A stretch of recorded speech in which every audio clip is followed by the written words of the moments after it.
chantier des docks au Havre.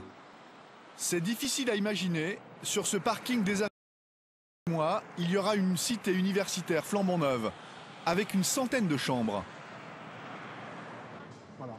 Ce jour-là, l'architecte Alberto, avec ses plans sous le bras, et son directeur de projet inspectent une dernière fois le terrain à la veille des premiers coups de pioche. Notre bâtiment sera implanté à peu près dans cet espace. Voilà. Les façades du bâtiment seront ici.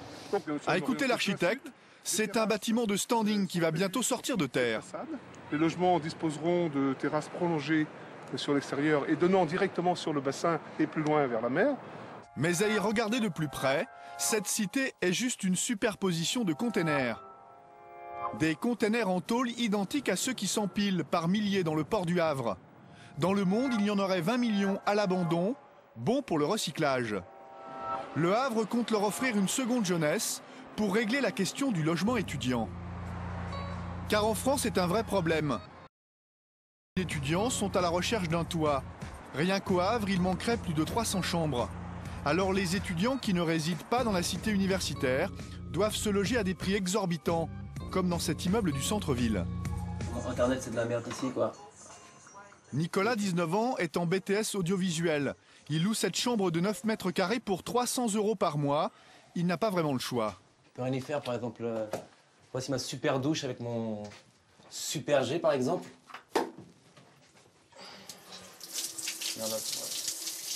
Oui, faut attendre à peu près un petit quart d'heure, 20 minutes pour avoir de l'eau chaude, à peu près comme, un peu comme le lavabo, quoi. Mais bon, on survit, quoi. C'est le ghetto, un ghetto étudiant. On fait avec. Sinon, bah, je vais vous présenter un petit peu la case. Prépare un truc à manger vite fait. Et bien sûr, le petit spécial, le petit fromage polonais. Et pour ce prix-là, Nicolas doit dîner sur son bureau. Avec la livraison prochaine des containers, il espère que sa demande de logement va bientôt se débloquer. Bah, je prie, quoi, mais on verra parce qu'il y a beaucoup de demandes, mais j'ai envoyé mon dossier, j'attends la réponse.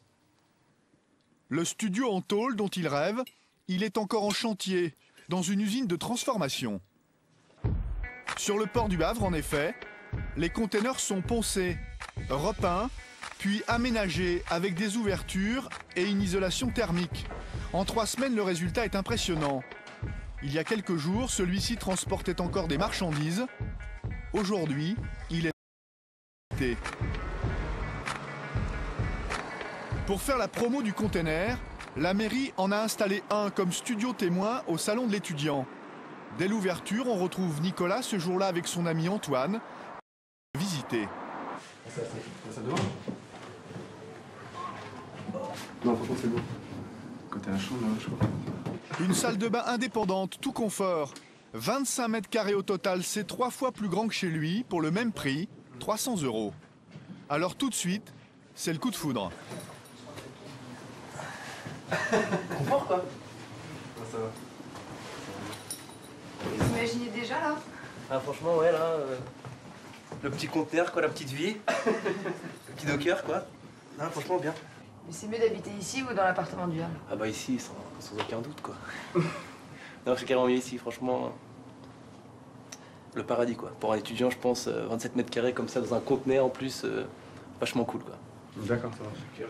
Nicolas s'y voit déjà dans son container, mais il n'a aucune garantie d'être servi pour la rentrée prochaine. Le container est devenu l'objet de toutes les curiosités, de toutes les convoitises. 2 patrons d'université se sont même déplacés spécialement pour le visiter. Camille Galap du Havre, à l'origine du projet, et Jean-Loup Salesman, directeur de Paris 13. J'ai vécu dans 9 mètres carrés, moi, à Toulouse, hein, tu sais. C'était beaucoup plus petit que ça, honnêtement. Bon, ça va, je peux me retourner dedans, donc ça va. Pour rentrer dans la douche? Oui. C'est vous les talons de mesure. Voilà, non, lui c'est la largeur et moi lui, c'est la hauteur. Et vous voyez, à 1,93 m, c'est quand même... on le fait, hein. On le fait, il n'y a pas de problème. Des prix 30% moins chers et des délais de construction imbattables. À peine 6 mois, le directeur de la fac Paris 13 est conquis. Nous, ce qui nous a intéressé, c'est d'abord la rapidité, hein, qui est absolument sans commune mesure avec les procédures habituelles quand on fait du logement dit traditionnel.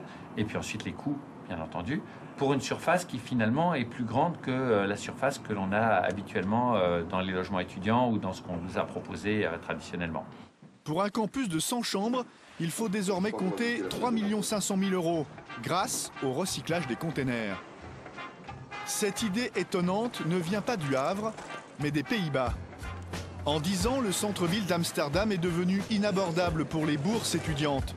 Alors en 2005, la ville a créé le plus grand village container au monde à Venkehof, dans la proche banlieue. Plus de 1000 cubes rouges, avec un café et même un supermarché. On compte 1 millier de logements. La seule condition pour vivre ici, être étudiant.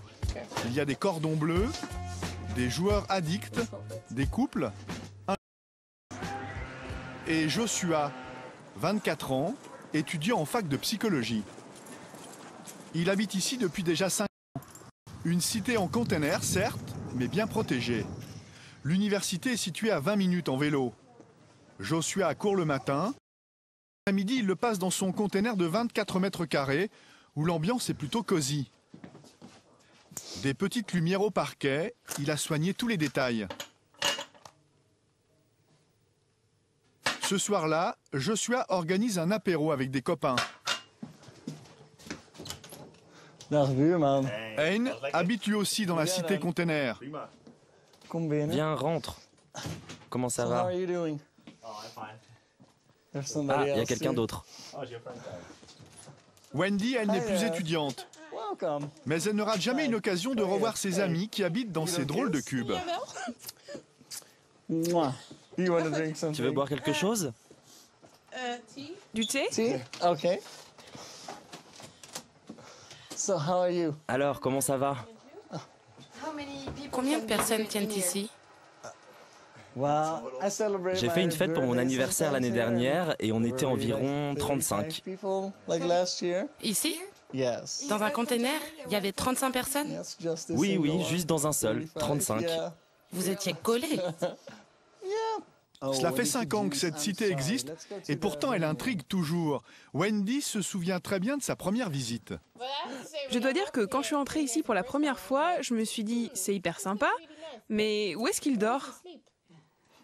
Juste là, bébé. Les containers hollandais sont de conception plus ancienne, donc moins confortables que ceux du Havre, notamment au niveau de l'isolation. Quand vos voisins écoutent de la musique fort, vous l'entendez clairement. Et vous pouvez aussi entendre plein d'autres bruits. Le pire, c'est quand vos voisins ont des rapports sexuels. Ça, c'est vraiment horrible. Entendre vos voisins faire l'amour, c'est vraiment pas cool. Mais tant qu'ils le font pas trop fort, tout va bien. Cela ne décourage pas pour autant les candidats. La liste d'attente pour obtenir un container à Amsterdam est d'environ 2 ans. Après les cités étudiantes, d'autres projets de construction sont à l'étude. À l'avenir, le container pourrait devenir une des solutions à la crise du logement.